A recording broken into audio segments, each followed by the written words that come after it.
Well, I'm glad that you told that story off air. You can tell it again if you want. Might be my thing. Maybe, maybe at the end. Yeah. Well. Welcome back to the Roaring Peacock LUFC podcast, where we try and talk about Leeds United and less about some of the other subjects that might come up. Thought I'd try something a little bit different, but we'll introduce everybody first, and then I'll get on some Leeds United news. We'll talk about the Arsenal game, which is, of course, tomorrow down in London, where we've famously done very, very, very well. An Everton review, because we haven't spoken since then. Our return back to the Premier League. Absolute Bosh. Dewsbury-Hall, have some of that. How do you like that, son? Welcome to Ellen Road. Very lovely. And loads of other news. So to talk about all of that and much more is Barney from the internet at Barney LUFC21. Barnes? All right. You all right, Barnes? Everything good? Oh, good. Very good. Is your kid put on their pajamas now, Louis? Not yet, no. It takes about 3 or 4 attempts. Getting his pajamas a bit early, isn't it? He's 13 years old as well. It's just basics, isn't it? But Bloody hell. What time does he go to bed? It won't be till about 11. Oh, I was going to say, you know what's got jams on for? We need to get our clothes ready because we're going on holiday next week, so they need to be cleaned. Got you. Yeah, well, you're looking very good there, Barnes. Very lovely today. Well done. And very handsome. He looks handsome these days. Yeah, and every that time he nice comes little on. collar, lovely. Football casuals, as they were, and the one and only Prince of Darkness, Macciavelli, Big Mac himself, Ewan Metcalf. Macca, how are we doing, a pair of muff divers? How are you, viewers? Viewer, how are you, viewer? You've got so many names; it's difficult to get them all out. Well, I used to say that when I was at school, I never had a nickname. Right. And ever since I joined this podcast, I've got more nicknames than I don't know what. So yeah, I'm pleased with it. They're all pretty, I guess, complimentary or accurate, one or the other. So it's been a massive week in the world of Leeds United. We found out Ethan Ampadu has a MCL injury, which is his knee, apparently. Yeah. Even though it was ligament. Yeah. the ankle that he twisted that looked awful. It's because it's the side of your knee. It's kind of, if you get an impact on either side, it can twist like the tendons and ligaments in the. I've done it in loads of times. Medial collateral. So it's kind of like it's a twisty kind of knee injury more than a sort of impact or one of those innocuous ones. It can happen quite easily. Medical watch, medical. We can add medical advice to our running list of strengths. Well, there's plenty of experts on the internet these days about medical advice. It is. Take a fortune. So, unfortunately, our club captain out for at least 2 league games and Wednesday in the League Cup. That's the Wednesday. We're not playing on Wednesdays. We're playing Wednesday. We're not on Wednesday. Expected back perhaps close to after the international break. Leeds have confirmed the signing of Noah Okafor, around £17 million from AC. So I'm just distracted by your drinking technique there, Barnes. It was rather flamboyant, wasn't it? Was it? Yeah. Little Lord Fauntleroy. Lord Byron over there. You know when Homer eats those donuts like a duck. Yeah. So the full hatch was opened. It's quaffing. It didn't touch the sides. When asked what he thought of Leeds United when he played against us in the friendly in Dublin, his response was, "I thought, what the fuck? Why are there so many people here for a friendly? Welcome to Leeds United, Noah." Yeah, good lad.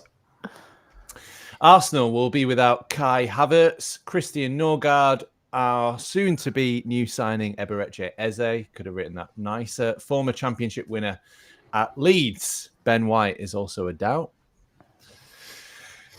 We'll move on to Arsenal in a second. Meanwhile, over in Europe, former Leeds under-21 captain and Premier League 2 Division 2 winner Charlie Creswell has caught the eye of Borussia Dortmund, and their opening bid has been rejected by Toulouse. Leeds have a 15% sell-on clause. Why did we sell Creswell? It's still, there's a lot of players going in and out, but he's still the one that bothers me massively. I've said it before, and I've definitely said it on here, that he'll come back to haunt us, that, or at least we'll think, we just bought Burnau. who looks a bit injury-prone, German, 30-year-old, whatever he is, and could have Cresswell coming through the ranks. But anyway, that ship has sailed. It has. And Opta Statman and Leeds fan Johnny Cooper has released a history of Leeds United. It's not sponsored by Johnny. History of Leeds United through stories, stats, and trivia. It's called As Leeds Go Macciavelli. Stats have enriched my reporting and this podcast over the years. He's a lovely bloke, so check him out and support him. So that was the week so far. What are we thinking, Barnes? You all right? Everything's good? What do you think of that week? What do you think of that news? I'm getting my passport ready for European football next season. Come on, we're off. I'm back. Barney's never been happier, never been clappier. Quite like that. Yeah, I mean, the atmosphere on Monday night was awesome. That's what it's all about, Ellen Road. Under the lights, Premier League game, playing a club that's got rich in history. It's not a club that we're playing on a Wednesday night, like a Stoke or a Wednesday. Or a Wednesday, yeah. Not on a Wednesday, though. No. So, yeah, it was special. It was nice to be back and back in the Premier League where we belong again. Excellent. And also, we didn't actually look out of place. And I know Everton have had a really shit pre-season, and it's not a barometer one game, but I think it's definitely showed that we can compete in this league with a team that got us up last season as well. If anything, it was a thrill for Everton just to be there. I mean, you heard their fans. Woo! Woo! There's a lot of that going on. Macca, your week, how's it been? Yeah, good. Yeah, I mean, listen, ain't it great to be back? I mean, I don't know whether it's kind of gallows humour struck, kind of almost like Pavlov's dog type situation of I love the Championship. Schrodinger's cat. Yeah, exactly. Where you kind of love the Championship when you're in it, and it's kind of a love-hate relationship. And I do think it's a great league. I think it's better when teams like Leeds are in it. But, you get back in the Premier League and it's what you're sort of watching us on Match of the Day. The kind of teams that you play, like Barney said, you're not playing a, Luton or a, Plymouth or whatever. It's the big boys league in it, and it's one of the best leagues in Europe. So it's fantastic to be back. I thought we did give a really good account of ourselves. First half dominant, really dominant, and you thought, wow, in a way, I said to my son, God, I hope we don't play this well all game because the board will be saying, well, we don't need a striker or a. And I think that actually it reflected. We do need someone up top, and Farker said it that. We just lacked that little bit of kind of spark in the final third. But I mean, around the pitch, we bullied them a lot. I mean, Ampadu was immense. He's bullying everybody who could get his hands on him, pushing Dewsbury-Hall away, then absolutely smashing him. And I thought Stack was great. I thought we looked physically up for the fight, and that's without Bio on the pitch. And regarding signings. I think Okafor. I've never been a massive. He was at Napoli, my team in Italy, for only a few months last season, and never really got a go. But you it's not a one that gets you massively excited. But I can see what the rationale is. 6'1", physical. There seems to be this kind of thing when you listen to him talk and Calvert-Lewin talk and Stack talk and Biol talk. There's definitely a recruitment thing around mentality and the right characters that are going to come in and play for the team, and I think it showed on Monday night. So great week, great to be back. Can't wait for Saturday night football against Arsenal. I mean, how good is that? Bit of food and watching Leeds and a few beers on a Saturday night. I mean, it's just elevated the whole city, and as Barney said, atmosphere Monday sounded immense. So long may it continue, because it's one of the strengths of the whole setup. Is as all the commentators were saying on Monday, it gives you that 12th man, and it probably wins you a few points in the season. So yeah, fantastic. Loved it. Yep, massively excited to be back, and I've been down around all over the place. I've been in London, 3 weeks there, 2 with Telegraph Sport, which was fantastic. Got to write about Leeds United on a national platform, so that was good. And then a week at Channel 5 News, and then obviously just been up to Edinburgh, which you guys know, and I've been called a spy as well. by Big Mac. So that was Definitely. nice. So we've gone through the news. We've asked how everyone is, and we'll get some of your comments, and then we'll get on. He's got a Bond girl lives in Austria. He travels all over. He's all over the place. He's eating in like the finest restaurants. And he's a student and eats in the finest restaurants in England and Scotland and wherever he is. He's definitely got a made-up name. It's like, what more do you want? AG was just us for a while, felt part of it. Good to see you, AG. You are part of it, my friend. Danny Talks Leeds. Smash a like and subscribe, please. Yeah, we should probably say that more. So thank you, Danny, for helping us out. That's Danny Talks Leeds. Michael, evening. Barney, Adonis, and Matt. Good evening, Michael. Evening. And Michael, a very important first question of the evening. Barney, what beer are you drinking? It's this. Yeah, it's a Cornwall beer. It's lovely. What's really it called? Nice. Correct. Is how do you pronounce it? I think it's Crave. Yeah. Excellent. So there you go. That's that. And Paul Homeboy. Evening, lads. Good evening, Paul. Nice one, good to Paul. see you. Good to see everybody, and good to see the 221 people across all platforms. Yeah, and mostly on Twitter. They need to go out and touch grass. Right, Arsenal versus Leeds then. Arsenal have spent nearly £300 million this summer. No sales, and are the highest spenders in the Premier League for another year. The Gunners have finished second 3 seasons in a row. Last 14 games versus Arsenal. How do you think we've gone? No wins. One draw. No draws. All losses. It's got to be. And conceded 200 goals. 1-0 drawn, 2 lost, 12. Last 30 games in London. How do you think we've gone? Oh, one draw, 1 win. Best defense.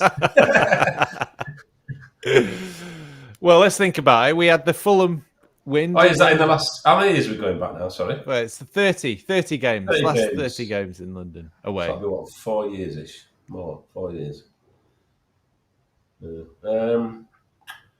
Let's go 3 wins, 4 wins, 3 wins, 2 draws. No. Very close. 4 wins, 3 draws. Correct. Well done. What do I win? I don't know. Pair of socks? No, not your wanking sock again. Lovely. You could literally post that with a stamp on it. It's that lovely. stiff. Lovely. Oh, dear. Do not bend. It's only taken 12 minutes. Fragile. Do not bend. Yeah, well, at least they didn't do it in the first minute when you get kicked off. It's hard, this. What's this? What's in this envelope? Do not bend. Fragile. Doesn't bend at all. Chisel it out. Last win against Arsenal. Ooh. What, away? Well, just anything. Any time. Yeah, but I'll give you a clue. It does happen to be away. Yes. 2000 and... I'm giving you a big clue. Was it the Viduka one? One. When we basically stayed up? Yes. Yeah. 2001. Very big. No, 2003. 2000. Oh, And yeah, three. Yeah. So 3-2 victory at Highbury with the famous Sky Sports fan zone commentary. Yes. I don't know if you've heard that. You remember it? You remember it? Yeah. The Leeds commentators seem to be having an out-of-body experience. As Kewell Hart and a wonderful Matt Viduka denied Arsenal the title and kept Leeds in the Premiership. Some quotes from that commentary. Anybody remember? Some of the things he said? I've written a few things down here. It's a long time ago. He was offside, which makes it even better. Jimmy Savile is fixing it for Leeds to stay in the Premiership. You're joking. Wow. The Cockneys are weeping. I can't breathe. I'm having a heart attack. I'm rocking and rolling for Leeds United. Where's Pie Lad? Where's Pie Man now? Where is he? To manager Peter Reid. Sorry for spitting on your mate. To the other commentator. Sounds like his podcast. And never rule out the Yorkshire Lions, which I found particularly nice. Last Premier League win in London. Anybody? Last Premier League win in London. Went to Fulham. Nope. Although that was a fantastic match review. West Ham with Wardy. Nope. Do you want a Palace. clue? Go on, then. We watched it all together. No Brentford. way. Yeah. Really? Hey, is that really London? Is it? No, not really. Nah, it's not. It doesn't count, does it?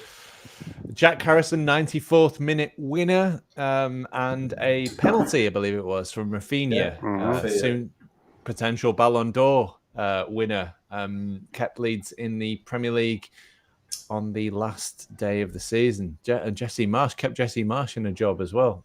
And we all got to see his football for a little while longer. And finally, final stat for you. Arsenal, and so a lot of these stats came from LUFC data, so shout out to him on Twitter. Arsenal are unbeaten in the last 42 Premier League home games against newly promoted sides. 37 wins and 5 draws. So how are we feeling about tomorrow? 1-0 Leeds incoming, definitely. I'm telling you, I believe. So yeah, I mean, I was going to get through to this later on, but basically yesterday. So this is another great Leeds United book. There we go. Leeds United on this day, history, facts, and figures. So just one more thing. Yesterday, 2001, a gutsy display from 9-man Leeds United was rewarded with a 2-1 win over Arsenal at Highbury. Lee Bowyer and Danny Mills both sent off. Goals from Ian Hart and Mark Viduka were enough to see Leeds through this tough test of character. So there we go. Arsenal versus Leeds. How are we feeling? Bands. I mean, it's second game. It might be the best time to play them when they're not in full flow yet. I saw a difference the way we played against Everton on Monday night. We didn't want to try play out the back when we would have last season. We basically wanted to get the ball out as soon as possible and just reset. I think it looked really solid. The shape of the team looked really good. And I mean, my heart says a draw. My head says we'd probably lose, but I don't think we'll get battered like we've seen before. And I think we've got decent players in that squad that can handle a big game like Arsenal.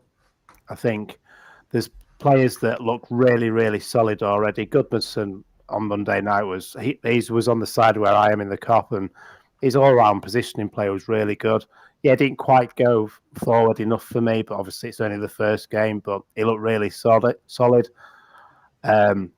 Stack, wow, just gets everywhere, doesn't he? He's just that typical midfielder you want. So I feel confident that we're not going to get battered. Probably lose, but a draw I'd be happy with. So come on, Barnes, what's your prediction? Go on, I'm going to say a 0-0 draw. 0-0. Oh, yeah. God. That was George. Yeah, put a smile on George Graham's face. Macca? How are we feeling? I mean, listen, confident. I think, like I said, everybody's enjoying the kind of honeymoon period of being back and playing the teams like this. That won't last forever, but I think that the way we started on Monday night, it kind of gives me a lot of hope that we can play football when we need to, but we can grind it out when we need to. We kind of, like Barney said, we kind of seem to change the style a bit. I think having a target man up front would be good in a game like this. So whether Pirro's the right person for that or whether Calvert-Lewin's fit enough to come in. It's great to see Bogle because obviously we anticipated he wouldn't be playing. Ampadu's going to be a miss in the midfield, and that's where that game gets won and lost. But I think the defence looks great. And I thought Goodmanson was close to man of match on Monday, just for his sort of energy and up and down and quality of his passing was great. You know, he was working really well with people on the left hand side with Nonto and bringing it inside and you know with Stack and Ampadu. Thought he was great. So I think it's kind of like a bit like Barney, where you feel like the obvious answers will get beat 1-0, 2-0, but. No, if we start like we did on Monday, there's nothing saying we can't. You know, you mentioned it, Vans, that they haven't started yet. Arsenal, it is a good time to play them. You know, they weren't great against Man United. No, they weren't. No. You know, Gyökeres hasn't started flowing yet. I don't think he had a poor game, and even like Rice looked poor. So who knows? You know, again, your heart says we'll get a draw out of this, and be 4 points after two tough games. Your head says that they'll probably sneak it, but just enjoying talking about playing Arsenal on a Saturday night. I mean, it's fantastic, isn't it? Let's hope we can just give a good account of ourselves again and show people that we're not here to make up the numbers, and we can buck that trend of promoted teams going back down. Prediction? I think also as well for me, with you saying about the new striker. Sorry, go on. Prediction, Mac. Sorry. Oh, sorry. You know what? I'm going to go one each. Oh. Yeah, 0-0, 1-1. Okay, sorry, Barnes. You know what? I'm going to keep a track of this throughout the season. We've probably missed the first game, have we? I can't remember what we predicted, but I'm going to keep a track of this. I said we'd win 1-0 with a penalty in the last 10 minutes. Did you? Yeah. I'm good at this shit. You just asked me about how many games out of 30 in London. Come on, I'm accurate with this shit. I remember exactly what I've said. Definitely said that there was going to be a penalty in the last 10 minutes and we'd win 1-0. Yeah. Go on, Barnes. With the new Arsenal striker as well, you could tell that they weren't quite sure how to play with him, because he's quite a direct striker, and Arsenal like to play it around a little bit too much. That's right. So that he wasn't quite ready for that pass. So I think it's the right time to play. I'm saying this now, I'll probably end up scoring a hat-trick tomorrow. But yeah, I think that was a missing piece for Arsenal as well. The last couple of seasons, they've just not had that striker to score you 20 goals that you probably need, 25 goals. Yeah, absolutely. And I think, with Mikel Arteta obviously being very influenced by Pep, so they play a similar way. And if you look at how many touches Haaland gets on the ball, it's not a lot. So Gyökeres is going to have to get used to that. I was at the Arsenal Villarreal game. Do we do that? Do we try and speak like Spanish people, or do we say it as Leeds as possible? Villarreal. And you could see that they haven't been used to playing with a striker, obviously, and Kai Havertz was always drifting away from that, so there's always a massive gap for them up front. And the only times he got on the ball were towards the end of the first half, where he swapped positions with Martinelli on the left. Sort of had about 5 minutes there, and he got the ball once, basically cut inside, did something with it, but then they immediately swapped back, and then shortly after the second half had started, he dropped deep to get involved and pick the ball up, and that was really the only way that they were getting him involved. So the thing about Arsenal is they're not consistent, and they lack a lot of intensity off the ball, and I think that's what maybe Zubimendi is going to bring them. But what I noticed about that game is when they were chasing it, he brought on Rice, Zubimendi, and in that sort of double pivot that we used to play last year, the two DMs, but they pushed right up and they were high pressing, and that left a massive gap at the back. So I think basically what we need to do is we need to score the first goal. Correct. And then hang on, and then as they will get more and more desperate, they'll high press, and then we can hit them on the counter, because they looked absolutely awful. I mean, every at transition to defense, every time Villarreal counterattacked with Danjuma, just too fast for them, too fast for Gabriel, too fast for Zinchenko, who was left. All at 6s and 7s, and so and of course we were one of the best sides at counter-attacking goals in the Championship, despite having all of that possession. So I think we've got every chance to beat them. If they beat us tomorrow, they'll get a whole bunch of records. We're highly due a win against them. I'm going 2-1 win to Leeds. Good lad. I like it. I think the thing with that. Who's going to score? Yeah. I don't know. You know what? I was just looking up some stats on Jack Harrison. No way. Why? It just happened to be in here. It just happened. It was like the first. I was trying to find it again for you, because I didn't mark the page, unfortunately. But basically, Harrison is one of the top scorers to ever play under Marcelo Bielsa, with 24 goals. And he's also one of only 2 Leeds United players in the last little while to get hat tricks. So him and Bamford, I think he got a hat trick against Wolves, something like that. I can't. West Ham. It was, yeah. West Ham, because it was on my birthday, I remember. One of those W clubs. So you never know. You never know, especially with Ben White out. So they've got a few key players out, and I think that Gabriel looked shaky the other day. You know, he's been out a long time, come back. Rice always starts the season slow. I mean, he's a cracking player. I do like him a lot as a person and as a footballer. But you know, I think that he's playing against his favourite player, isn't he? He loves Tanaka. Yeah. So it'd be interesting to see that battle. Listen, it's going to be a massive uphill struggle to get something there. But I think these games, like you say, early in the season when things haven't settled yet, you're bringing in new players, the squad's a bit, particularly in them teams like Arsenal where the squad might be a bit disunited, you know. Suddenly bringing in Eze, well, what does Martinelli think? Suddenly, you know, what the players who he might come in and take that position think? Bit of disaffection there. You might be able to use that to your advantage. I think you look at Sunderland, how they played against West Ham, us against Everton. It was energy that did it. It was the kind of drive and energy and the passion and the commitment of the team as a whole unit that kind of won those games and got on top of those teams. So I think if we can go there and do that, and as you've said, hit them on the break, maybe play slightly differently, and Ampadu go in, start moving at that position isn't necessarily a bad thing, I don't think. And then having Longstaff, who, because when he asked about goal scorers, I've got a feeling if Longstaff plays, he might score. He's one of them big game players, you know, scored in cup finals for Newcastle. You know, I just think that he's not scared of having a shot. He gets in good positions. I think we can win it in midfield if we've got that same energy we had at home on Monday. Yeah. Wiggy said on the group chat about Gruever, and I think that's a pretty good shout, actually, because the way we got that penalty, we got it from the two, probably, I'd say the two best pressers we've got in the team. I can't say his name now. Tanaka. Katana. Yeah. And Gruev, they're probably our two best pressers. So I think Gruev in midfield against Arsenal is probably a good shout from Wiggy. Bit of breaking news. Understand that Nottingham Forest owner Evangelos Marinakis has held meetings to discuss the future of Nuno Espirito Santo. Crazy. Have you seen the interview on Sky today? No, I didn't see it. Yeah. Basically, Nuno said, we had a really good relationship last season. This season, we're not in a very, very good place. We're not speaking to each other.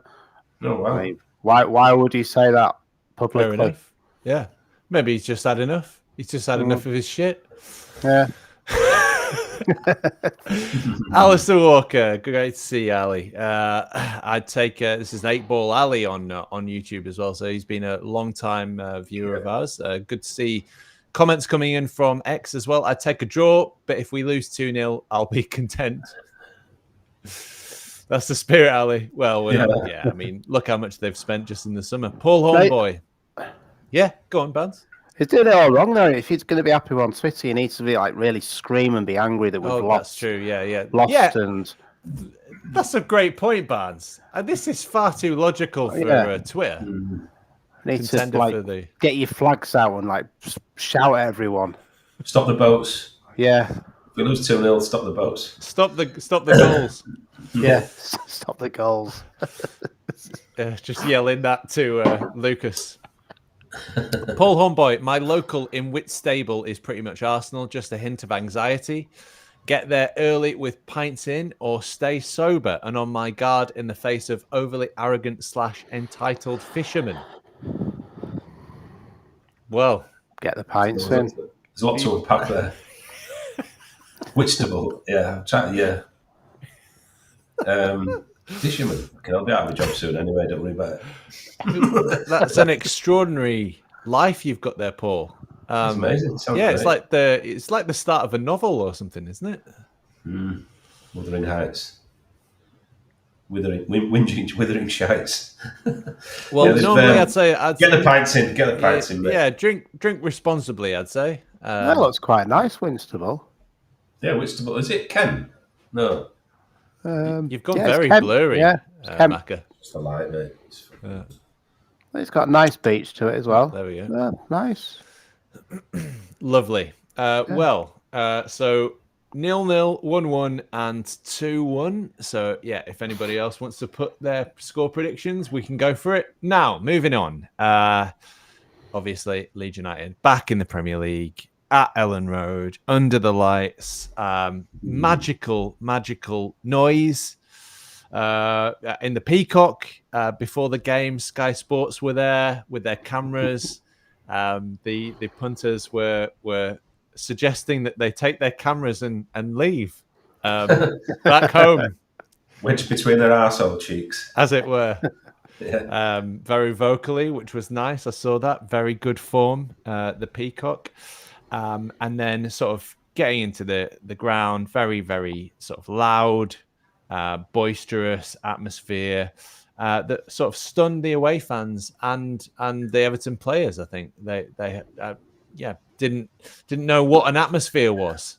So first game back then in the Premier League. How did we find it? Let's go to Macca first, and then we'll go to Barnes. Well, it's I always feel like I don't go all the time, as you know, anymore for various reasons. But I get there as often as can. I was there quite a lot last year, but watching it from home was great because we're back on the big time. Gary Neville made a few faux pas that got overheard by the that was microphone. Brilliant. Yeah, excellent, which made me laugh a lot. Catching him out, basically saying he wouldn't want to be amongst Leeds fans. Well, to be honest, Gary, if you were amongst them, you might not fucking come out in one piece, so that's fine. We don't want you amongst us either. The Sky TV's fucking shit chants were brilliant. Great, we're back. Haunting everybody and just being Leeds. But no, it was just a great watch. I mean, I watched it with my boys and we just loved it. There's something amazing about Ellen Road when it's like that, and even when you're not there, you pick up on the atmosphere. That you could see the players responding to that as well, which was great. And that's what I'm talking about: bringing characters that get it and can go and be that the fans on the pitch.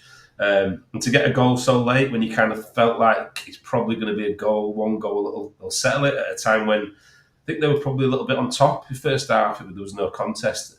If you look at the stats, I mean, 21 shots to 7.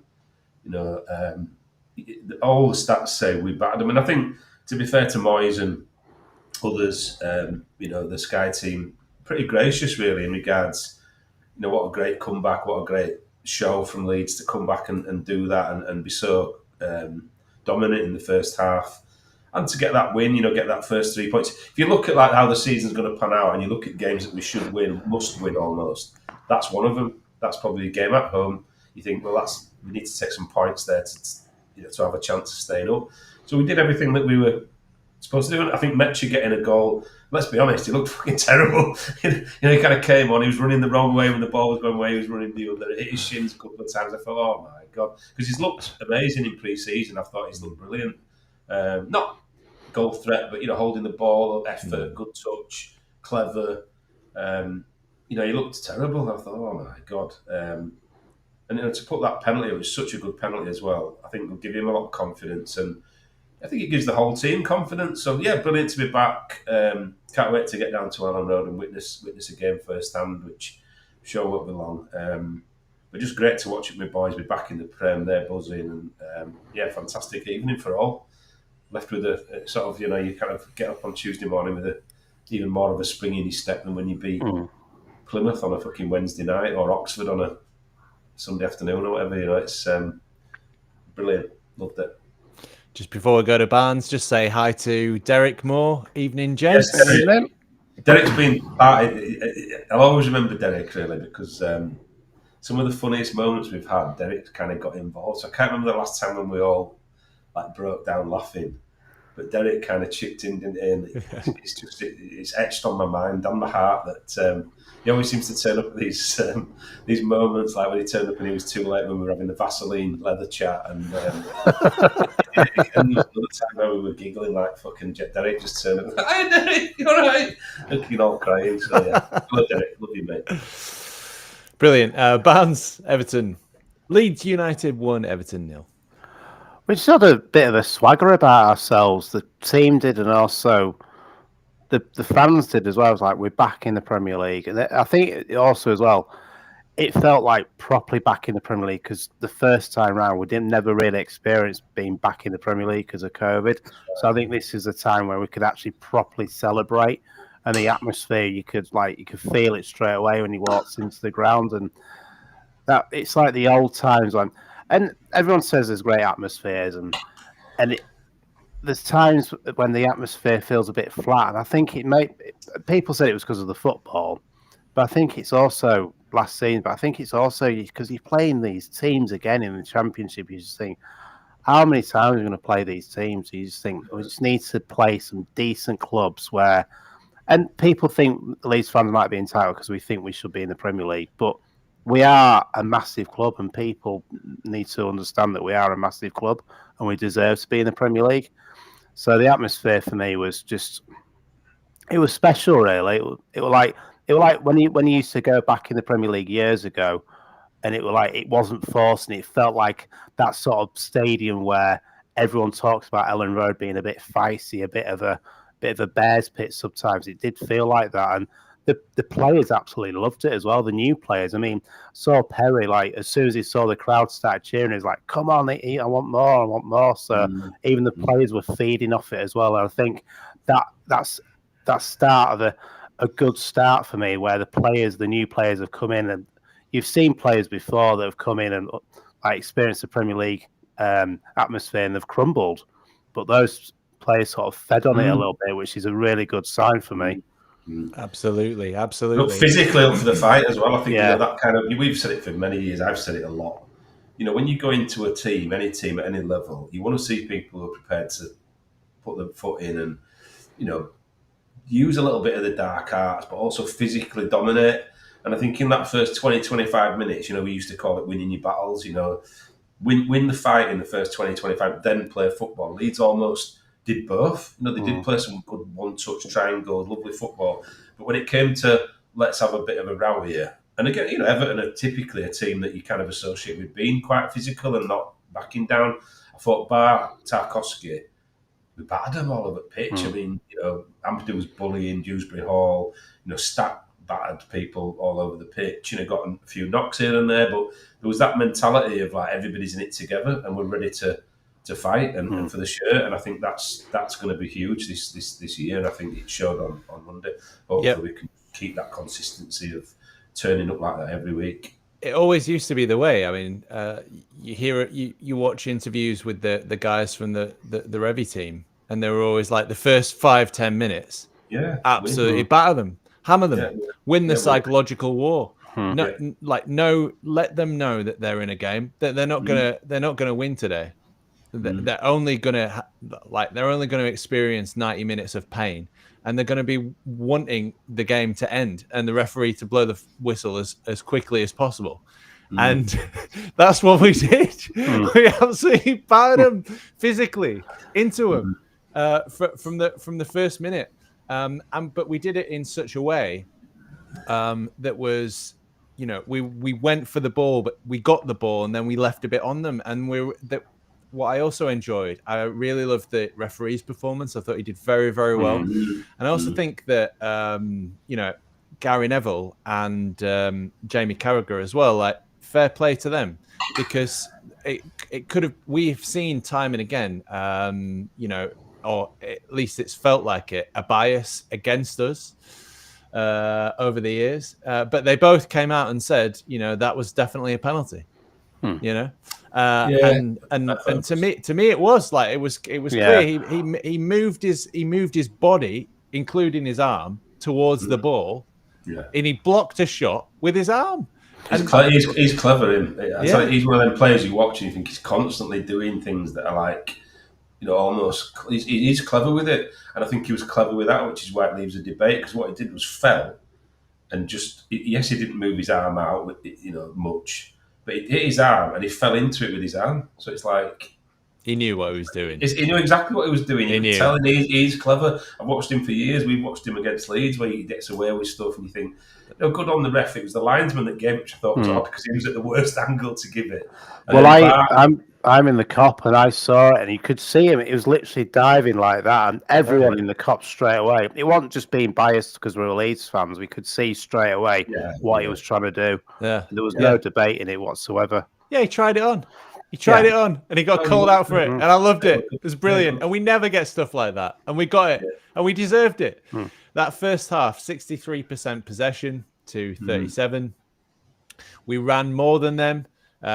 Expected goals 0.75, one big chance, 12 shots, one on target. Everton didn't have any big chances or any shots. Six corners to their none.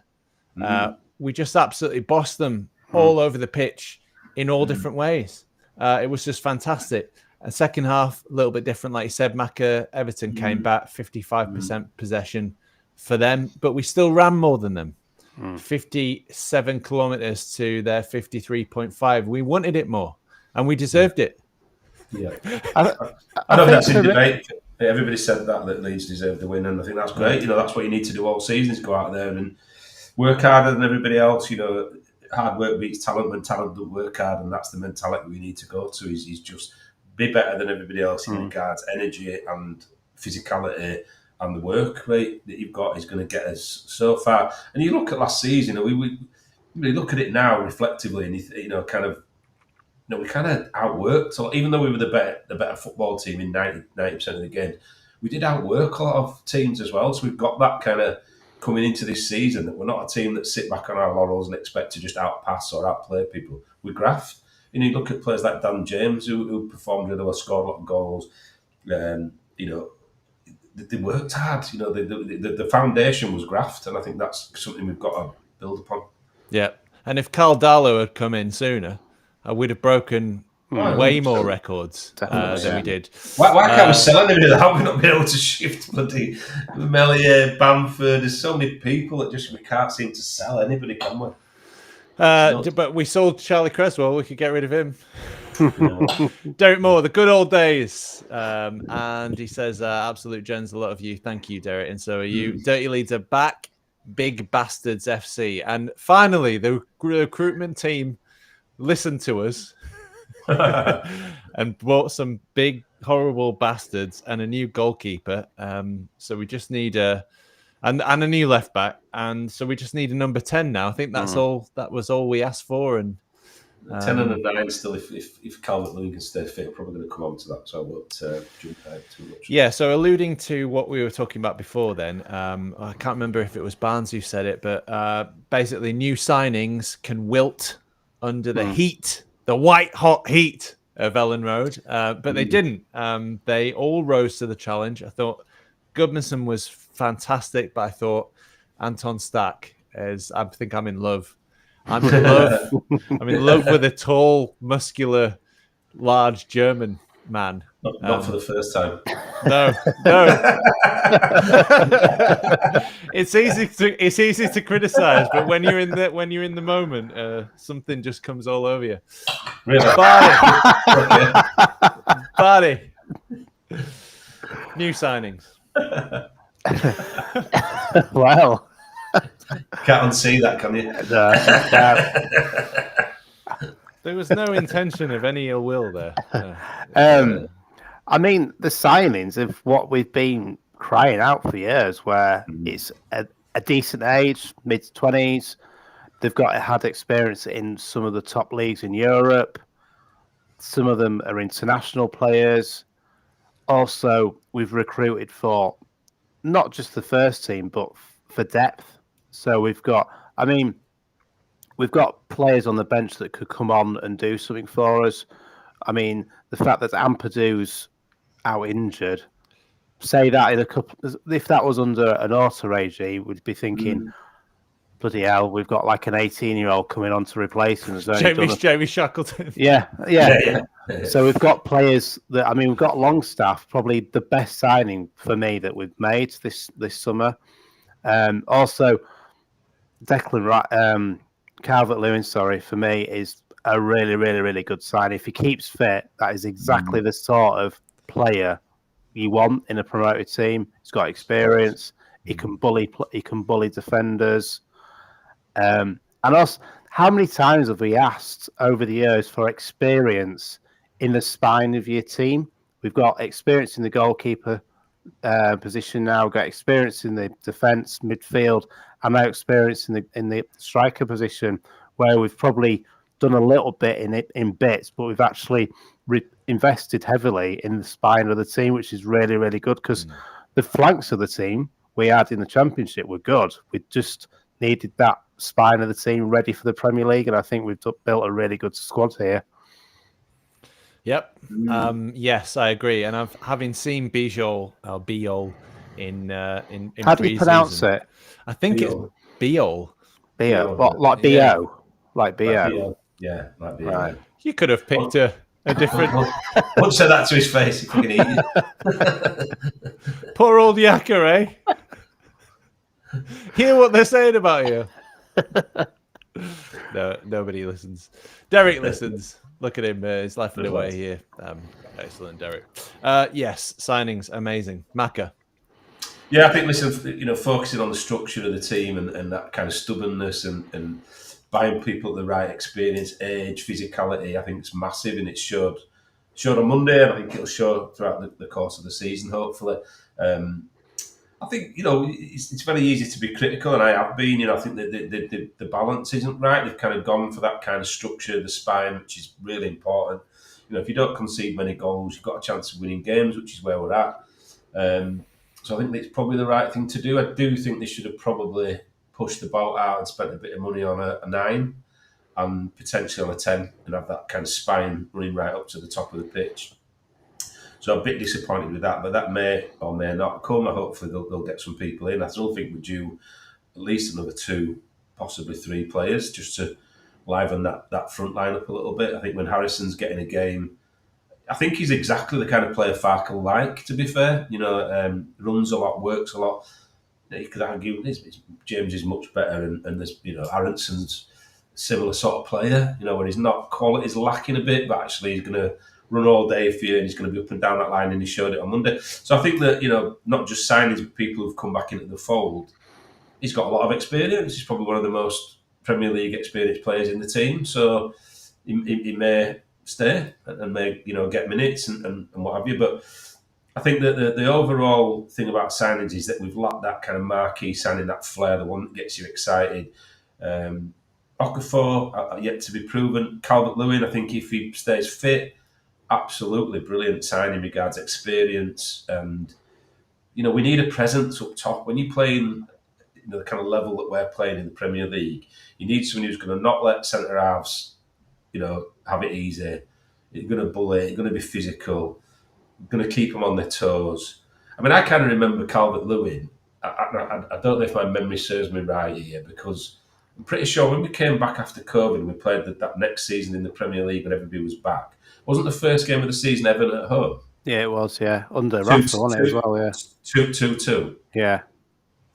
So, I kind of remember Calvert-Lewin. They won a penalty, which was a little bit Jules Cooper, I think it was, might have been on him, pulling him back. The ref gave a penalty and he scored it and he shushed the cop, which, but I think that's the kind of player you want on your team, isn't it?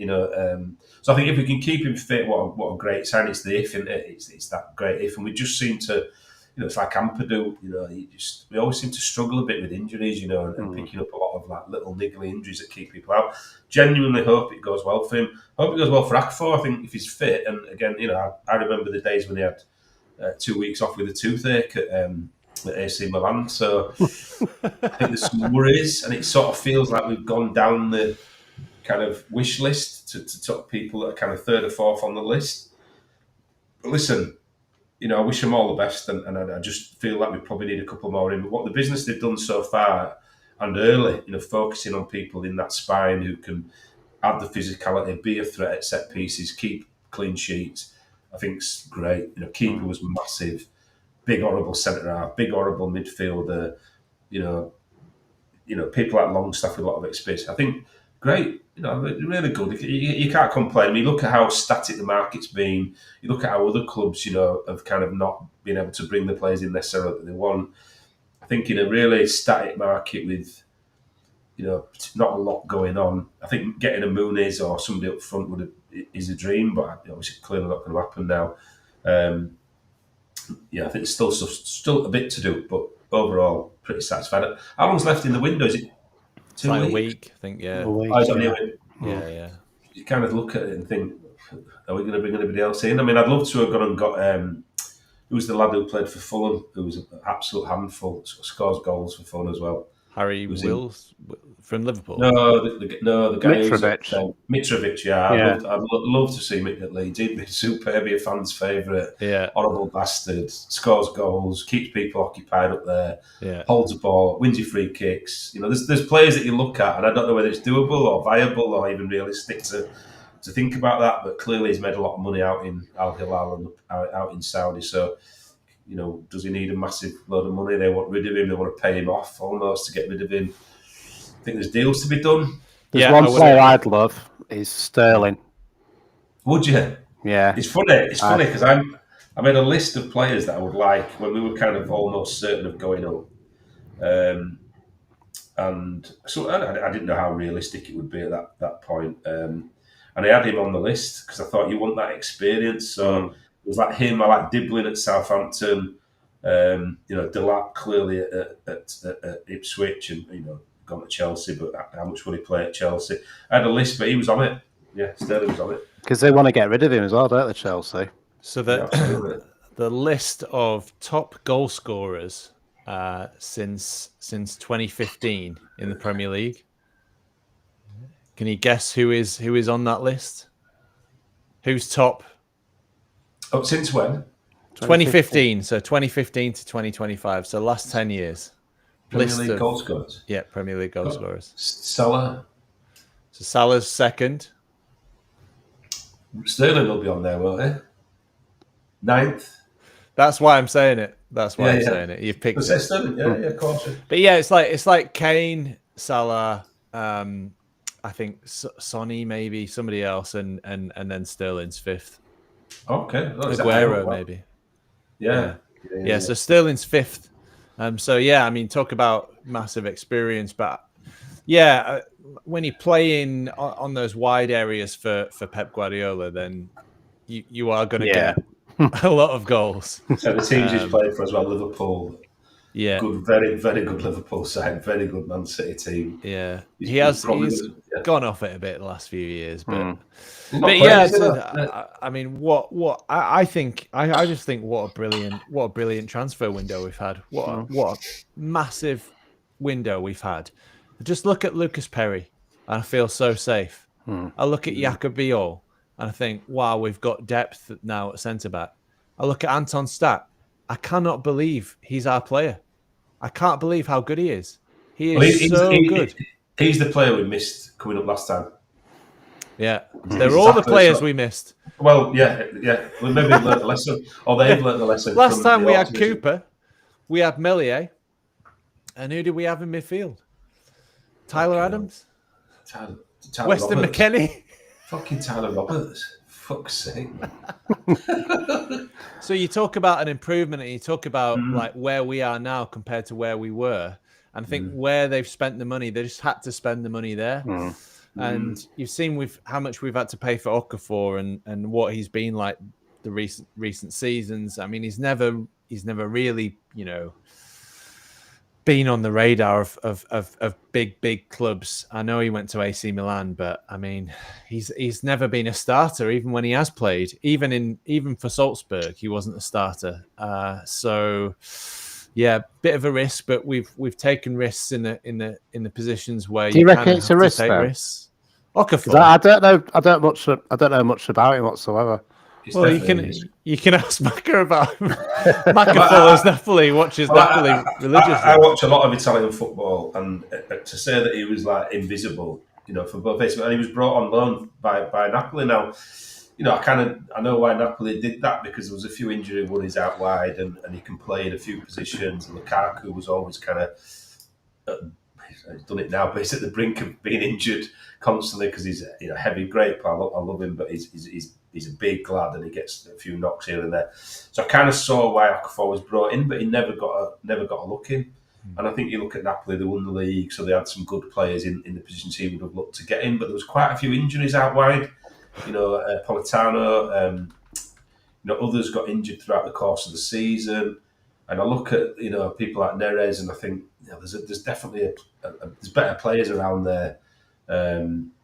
If he'd have been any good, he'd probably got in ahead of Neres. As a sub, even he never really got a look in. And when he came on, he just looked out of sorts, out of shape, not match fit. I think that's reflective of how many games he's played recently for anybody. And the thing that people keep saying is he was the lad at AC Milan who was really good. Lau. Yeah. That he was his kind of second in command.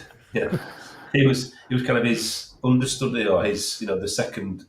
He never got a game, and you look at how good he is, Lau, and you look at how few opportunities kind of Okafor got, and you just look at his stats and so on, and then you watch odd games and you think he is a bit chaotic, so he creates quite a lot of chances all over the pitch. Maybe that'll work in the Premier League, which is a little bit less. I think football's changing. Listen, the thing I was going to say before was football's changing. The Arsenal, the Pep. Look how Pep's changed the way that Man City play, the players he's brought in this season. Football's changing. You look at how Sunderland beat West Ham. You look at how Forest played last year. You look at how Villa did really well. Newcastle. That tippy tappy 85 passes around the midfield isn't working anymore because teams have worked it out. A bit like Bielsa. And they're going longer and they're going forward quicker and they're playing that kind of more instinctive 1-2 touches round the corner.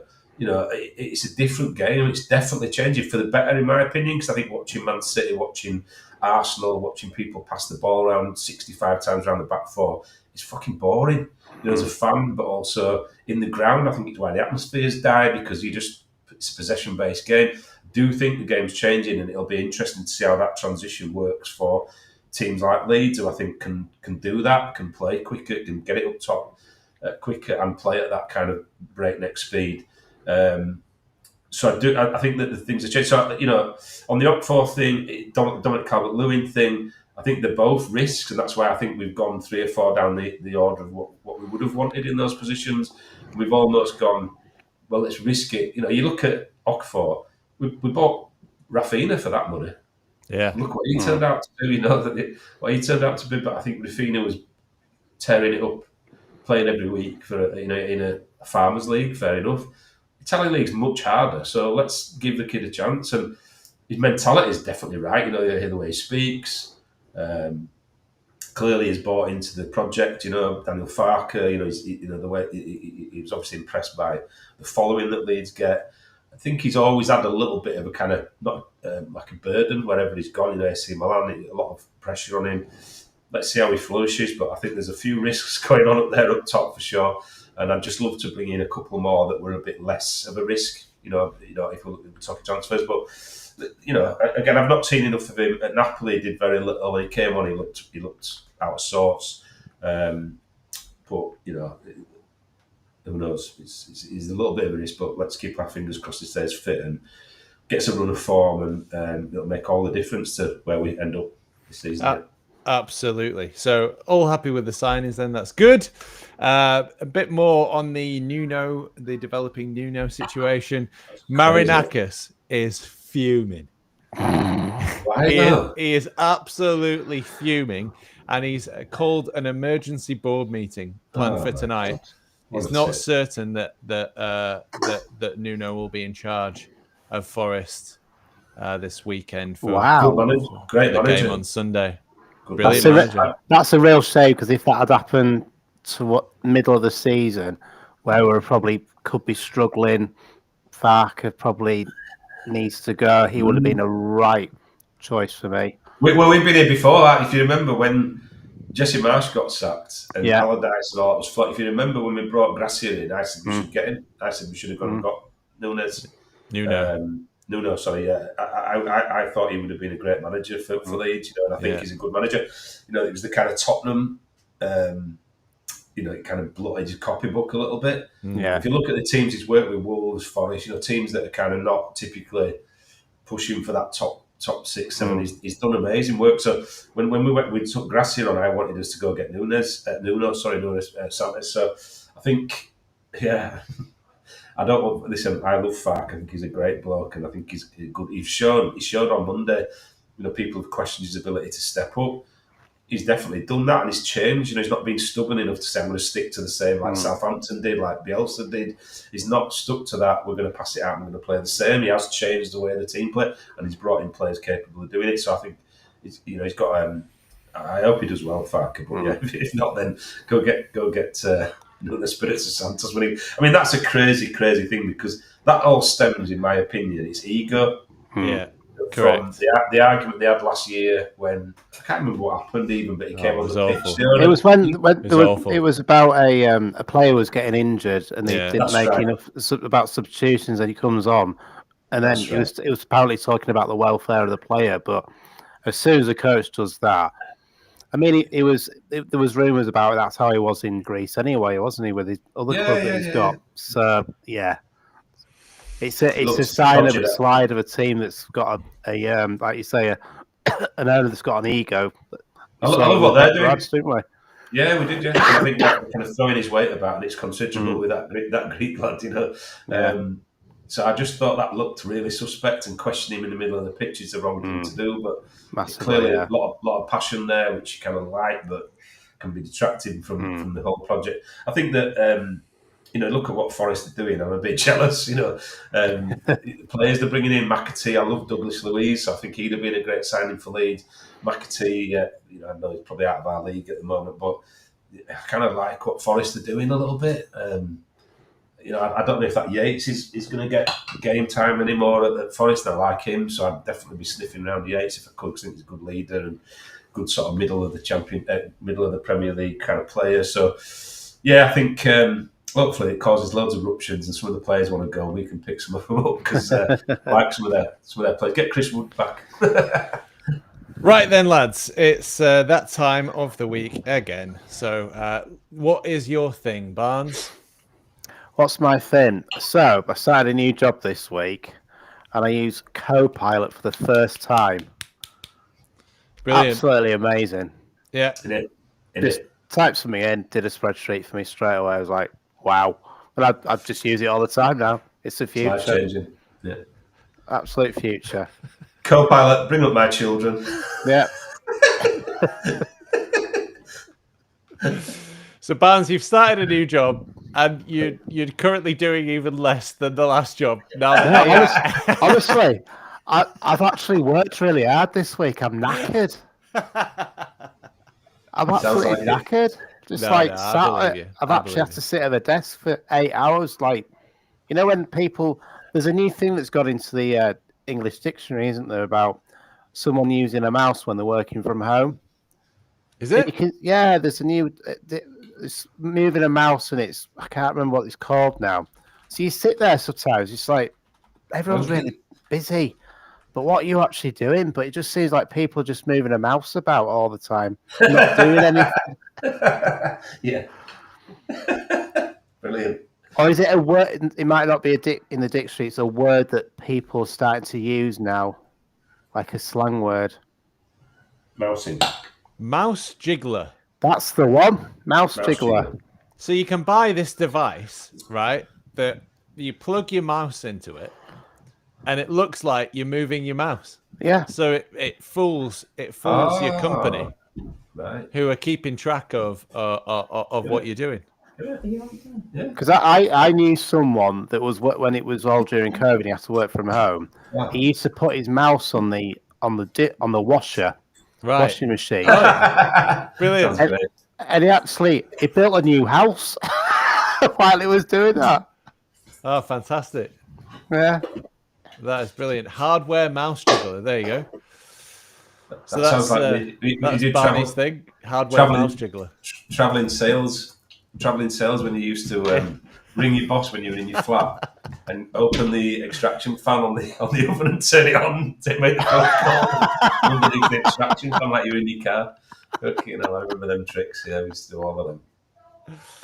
I just like the idea of Barney being a door-to-door salesman trying to sell these hardware mouse jigglers to people. Hello, madam. I'm just. I've seen the future. Do you have a minute? Yeah. This time next year, we'll be millionaires. We're millionaires. Yeah. Oh, brilliant. Macca, What's your Well, thing? I think my thing. Listen, there's a couple of things, and I'll try to keep it brief. But I've got back into golf, man. It's like I was really good at golf as a kid, and sacked it off when I found women, drugs, and alcohol. And like I've sacked a lot of things off. In that order, or yeah, sort of. Well, all anyway, together at the same time. yeah, I'm going to say pretty much. All at the same time. Yeah. And and then I picked it up again in my 30s before the kids got pretty good, and then sacked it off with the kids because I didn't have 3 or 4 hours to spare when the kids were little, and sort of got out of it. And my son's got into it. My eldest son suddenly started playing golf, so I thought that's a lovely thing because we can do that together for the next 20 years or whatever. And I got back into it and I started playing, and I'm really good. I've not lost a lot, so it's kind of got the bug again. He's doing my trick of getting his son to bring him beer. Superb. I love it, Barney. Good lad, Louis. But yeah, so it's been nice because I've spent a lot of time with Luca playing golf and sort of invested in a few new bits, and I've got the bug again, and he's massive. He's addicted to golf, so I'm looking forward to how the next few months are going to pan out before the winter comes. We're just playing a few rounds of golf and enjoying that, and it's a great social thing as well because clubhouse after I'll be looking at clubs where I can walk home, so I can have a round of golf and then leave the car and walk home. But yeah, I've loved it getting back into a sport because I think I miss, as a human being, I miss that competitive thing and that kind of striving to be good at something because I've kind of got out of the sporty, kind of training, playing football, whatever. So looking forward to that. The second thing, really quick, Luca did his GCSEs, got his results yesterday. He did really well. He passed 9, got a few high grades. He failed his Spanish. The only things he failed out of 11 subjects, he got like the highest grade he could get in PE, like 9s and 7s.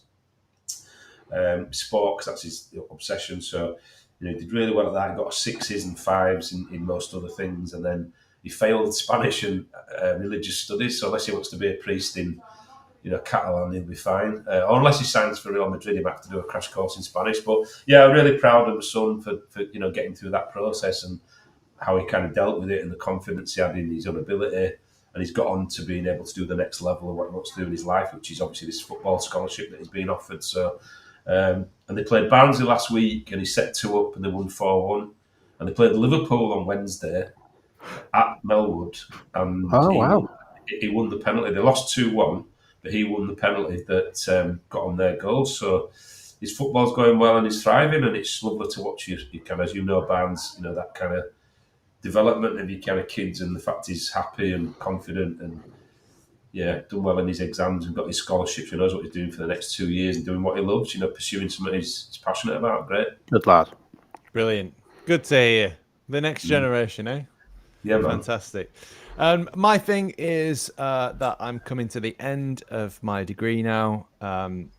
Feels like it's been a long time. I feel a lot older. Not just because I've been hanging around with, early people in their early 20s. But yeah, so I've been to Edinburgh this week. That was amazing. Love Edinburgh. I need to go when it's not fringe. Just a lot of tourists definitely. filling the streets, getting in the way. Got to Leeds, Leeds, brilliant. Yeah. And did a great interview, fantastic interview with the editor of the national newspaper in Scotland. What they're doing is amazing. Their coverage of Gaza and the potential complicity of the UK in what the IDF is doing there, sort of, being quite courageous, I'd say, with their journalism, treading where others dare not, and facing some sort of, difficult repercussions from that, from Israeli lobbyists and so on.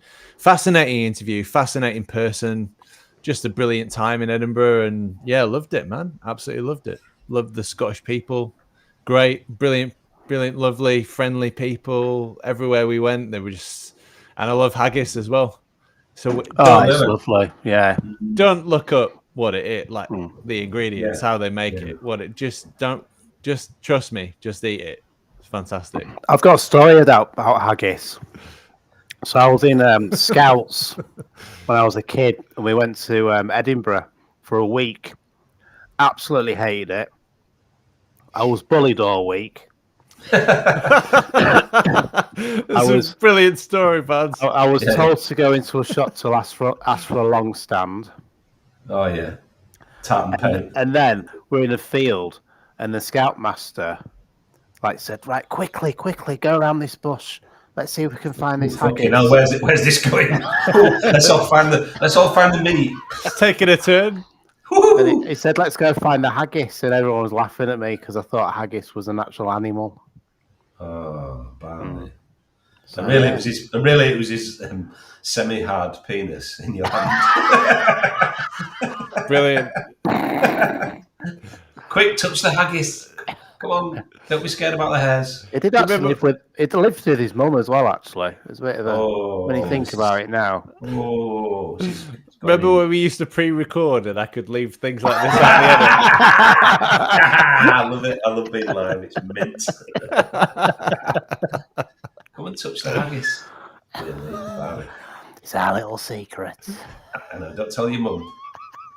Where on the teddy did he touch you, Barney? Oh God. Show us on the doll. Wow. It's good. Ed, listen, that's worse than my story that I told before we came on air. Maybe not. Yeah, but I was bullied. Yeah, it was quite a traumatic week, actually. When I look back. Sounds like it could have been a lot worse by the sounds of it.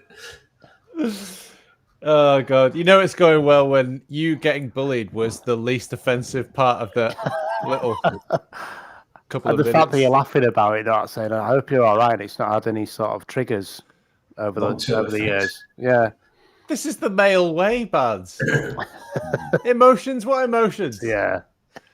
No, but if you obviously was Andy's Man Club, if you do need to talk about anything, and there are hotlines that you can call as well. Esther Hanson, ring Esther Hanson, Bounce. Did you you not bump into these people again in later life? You know, do you not wish you could look him up and go around and knack him? What the scoutmaster? Yeah. Macca's answer to everything. I must admit, when some of the people you see at school that used to bully you at school, and then you're friends with them on Facebook, and they're like, they don't do anything with their lives now. Yeah, well, that's true. You just a lot of people peaked in high school. Yeah, and they're like the popular people, but now you look at them like you haven't got any kids, you're not married, you live on your own, you're going out boozing on a Saturday night on your own. You think, done all right for myself. Being bullied. Good lad, yeah. Killing with kindness, Barney. Yeah. I still want to turn up in pub and knack him though. If I see him, I'll ring you up. I found him, right? I'm on my way. Yeah, I'll come round, yeah. I'll sort him out for you, Barney. You'll be like, if you saw them, you'd be like, it was you with the turf as well, wasn't it? That's a deep cut. That is a deep cut. In jokes. Yeah, one for the fans from 2020. All right, it's been a fantastic week. It's been a fantastic start back in the Premier League, and we've won. So we did a pod. See you next year. First game of the Champions. We'll be back. Hopefully, we'll see you next